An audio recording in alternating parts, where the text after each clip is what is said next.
CMR Ashadam Shravanam Super Sale up to 66% off. 1+1 offers, combo offers, ఇంకా మరెన్నో.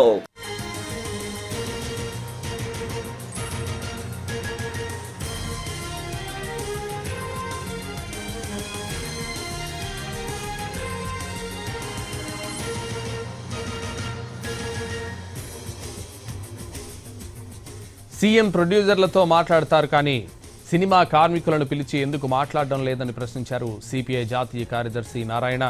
2 తెలుగు రాష్ట్రాల్లో cinema industry నలుగురు చేతుల్లో ఉందని విమర్శించారు. వారే మొత్తం ఆడిస్తున్నారని మండిపడ్డారు.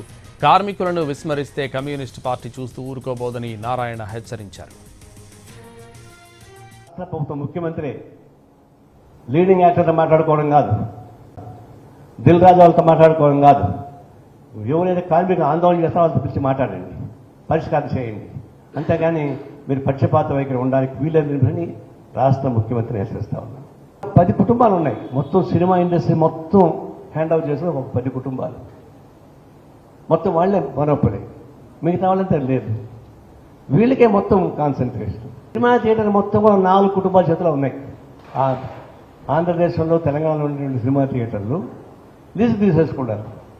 ఒక్కొక్క కుటుంబం 60-70 థియేటర్లు, 100 థియేటర్ తీసుకుంటున్నారు. వాళ్ళు ఏం చేస్తున్నారు, మామూలుగా వచ్చేటువంటి వాళ్ళకి, మధ్యతరగతి వాళ్ళు తీసే సినిమాలకి ఇవ్వరు, బుకింగ్ ఇవ్వరు. ఒక 10 కుటుంబాల చేతిలో ఉంటాయి. లీడింగ్ ఇండస్ట్రీ మొత్తం 10 కుటుంబాల చేతిలో ఉంటాయి.